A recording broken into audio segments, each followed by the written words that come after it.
Hello, everyone, and welcome to VPOD.ai. I'm Mike. And I'm Susan. You can sponsor this podcast for just $25. Your message will be featured across major platforms like Apple Podcasts, Amazon Music, Spotify, and more. If you're interested, visit VPOD.ai to get started today. Short and sweet. Right. But you know, it isn't. The wait for new tech. I mean, it feels like the iPhone 17 just landed. It really does. The reviews are still coming in. Exactly. People are still talking about it, but here we are, and the rumor mill for the iPhone 18 Pro for 2026 is just, it feels like it's overheating. It's moving so much faster this cycle, and we have to talk about it because what we're seeing isn't just, the usual a little faster, a little better. Slightly better camera. This is pointing to a huge strategy shift from Apple. We've got conflicting reports on the design, a massive change in the camera, and even a release schedule that seems designed to break the whole market rhythm. Okay, let's get into that because there's a lot of noise. Let's start with the first thing you see, the face of the phone. I saw this video leak, and it was kind of confusing. It showed the selfie camera moving to the top left corner. The one for front page tech. That's the one. Yeah. And the dynamic island wasn't in the middle. It was sort of flying out from the side. Looked super futuristic. It definitely looked dramatic, I'll give it that. But we have to apply a pretty serious reality check here. All right. While those flashy renders get tons of clicks, the more recent, more technical reports, the stuff based on actual schematics, they're pointing somewhere else entirely. So the corner camera is a no-go. That feels like a bit of a letdown. Well, don't write it off just yet. I wouldn't say no-go so much as refined. The camera's going to stay centered. Same old, same old. Not exactly. The real magic is what's happening under the glass. It's like a high-stakes game of hide-and-seek with the components. Okay, break that down for me. If the camera isn't moving, what's changing? It's the parts you don't see, the Face ID system, right? It's not one thing. It's a whole cluster of sensors. The dot projector and all that. Exactly. And the reports say that the infrared flood illuminator, which is the smallest part of that system, is moving. It's going under the display. Under the display, so it's looking through the pixels. It's looking through the pixels, which is an incredible engineering challenge. You have to let infrared light pass through, but you, the user, can't see a weird gap in your screen. So by hiding that one piece. Precisely. They don't need a physical cutout for it anymore. And that means the dynamic island itself can shrink a lot. How much are we talking? The numbers we're seeing are pretty specific. They're talking about reducing the width from about 20.7 millimeters down to 13.49 millimeters. Oh, hold on. Let me do the math. It's like a 35% reduction. Spot on. A 35% cut in the visual clutter at the top of your screen. Okay, that's the aha moment. That reminds me of the iPhone 13 Pro when the notch finally got smaller. It sounds like a small thing, but it's huge when you're using it every day. It's a game of millimeters, but it all adds up to that all-screen feeling without losing Face ID, which they absolutely cannot do. Right, that's the key to Apple Pay, all of the security. So yeah, the flying island was cool, but a much sleeker, tighter island is probably what we're actually going to get. I can live with that. That's a definite win. Okay, let's pivot to the back of the phone. I'm getting so tired of the more megapixels race. You and me both. That's like great, 48 megapixels. But it looks the same on Instagram. The rumors for the 18 Pro, though, they're pointing to something different mechanically, this variable aperture. Yes. This is where the real photo nerds are going to get excited. Because you're right, megapixels are just about size. Aperture is about physics. So for someone who just points and shoots, why should I care? Okay, think of it like this. Your phone camera now has a fixed pupil. It can't change shape. It's just a static hole that lets in light. It's stuck wide open. It's stuck wide open. A variable aperture works like your own eye. There are tiny mechanical blades inside the lens. So it physically moves. It physically moves. In a dark room, it opens wide to let in more light. In bright sun, it tightens or stops down to control that light and get a sharper image. That sounds really complex for something so thin. Didn't Samsung try this a while ago and then just drop it? They did with the Galaxy S9, but the sensors back then were tiny, so you can barely tell the difference. Now, with these huge, almost 1-inch sensors in phones, you actually run into problems if you don't control the aperture. What kind of problems? Depth of field.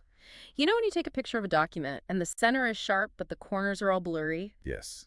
Oh my God, it drives me nuts. I try to scan a receipt and half of it's unreadable. That's the fixed, wide-open aperture. The slice of what's in focus is just too thin. With the variable aperture, the phone can stop down, make that hole smaller, and suddenly the entire receipt is sharp. Okay, that alone is a reason to upgrade. That is a genuine fix to a daily annoyance. It is, but that's just the practical side. Think about portraits. Right, the blurry background. The blurry background. Right now, portrait mode is just software. It's math guessing what's you and what's the background. And it messes up all the time. You get that weird halo around your hair. The halo effect, it looks so fake. With a variable aperture, you open it up wide and you get optical bokeh. It's real blur created by physics, not software. So it's like a real DSLR camera. Exactly. It looks natural, creamy. It just looks expensive. Okay, that sounds like a massive jump. Yeah. But there has to be a catch. It's Apple. There is a catch. The chatter suggests this might be exclusive to the iPhone 18 Pro Max. Of course it is. The big phone gets the best toys. I mean, it makes some sense. You have more physical space in that larger chassis for tiny moving parts. They apparently tested it for the 17 Pro but held it back. Now it seems ready, but you'll need the big phone to get it. So my wallet and my thumb have to stretch for the Max. Again. Frustrating. It's the classic trade-off. Speaking of looks, let's talk aesthetics. The 17 Pro had that big, wide camera shelf. The two-tone finish, they stick it with that. It looks that way. And when you look at the business side, it's pretty obvious why.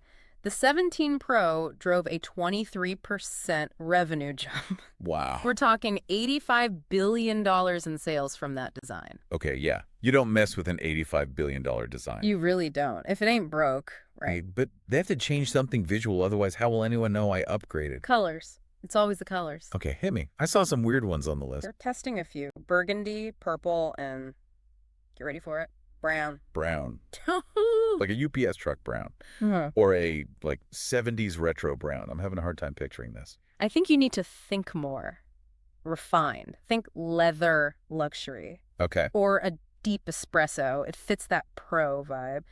Earthy, premium tones next to the usual silver or blue. A brown iPhone. I just don't know. Can you imagine pulling that out? Hey, check out my mocha phone. It could be the new rose gold. Quiet luxury. Maybe they're just targeting coffee lovers. I guess if it looks like a vintage leather jacket, I'm in. If it looks like mud, I am out. Fair.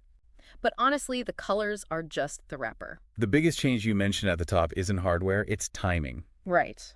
This is what actually messes with my buying decision. This is what I find fascinating. The buzz is all about a split launch schedule that could totally change that whole September event rhythm we're used to. Yeah, September is usually the tech Super Bowl. Everything drops at once. Not this time, potentially. We're hearing about a two-phase launch for late 2026, early 2027. Phase 1 in the fall would be the heavy hitters, the iPhone 18 Pro, the Pro Max, and the foldable iPhone. Whoa, wait. The foldable is coming and launching with the pros. That's the rumor. Then, 6 months later, in the spring of 2027, you get Phase 2. The consumer models, the standard iPhone 18, maybe an 18e, and a new iPhone Air. That's crazy. So if you just want the regular standard iPhone, you have to wait until spring. You miss the holiday window completely. It sounds risky, but think about what that does for Apple. It keeps them in the news all year. All year long. They dominate the holiday quarter, and then they get another massive hardware launch 6 months later. It combats that Apple is boring narrative. And it separates the lineup. You have here's the best traditional phone, and here's the future launching at the same time. Exactly. It creates a very clear pro tier and a consumer tier, and one doesn't steal the thunder from the other. That makes a ton of sense strategically. But we have to talk about cost. All this tech sounds expensive. It is. The analysts are pointing out that RAM costs are going up like crazy, mainly because of on-device AI. Right. All the new Siri features need more power. And Apple is now negotiating memory prices quarterly instead of twice a year. The suppliers have them over a barrel. So a price hike is coming for us. I would say yes, it's very likely. But Apple has a secret weapon here, and that's their services revenue. iCloud, Apple Music, all that. All of it. That constant stream of subscription money gives them a buffer to absorb some of these rising component costs without passing every single dollar onto us. So my Apple TV Plus subscription is basically subsidizing my next camera. In a way, yeah. I mean, don't expect it to be cheap, but it could be worse. It's never cheap. Mm-hmm. Okay, so let's recap. We've got a shrinking dynamic island, a camera that acts like a human eye, maybe a brown phone, The jury's still out on that one. and a totally new release schedule that splits the Pro phones from the regular ones. That's the landscape. It's aggressive, and it shows they're not just sitting back and coasting. They are shaking things up. It really feels like it. And that leads me to one last thought I want to leave you with about that foldable. Go for it.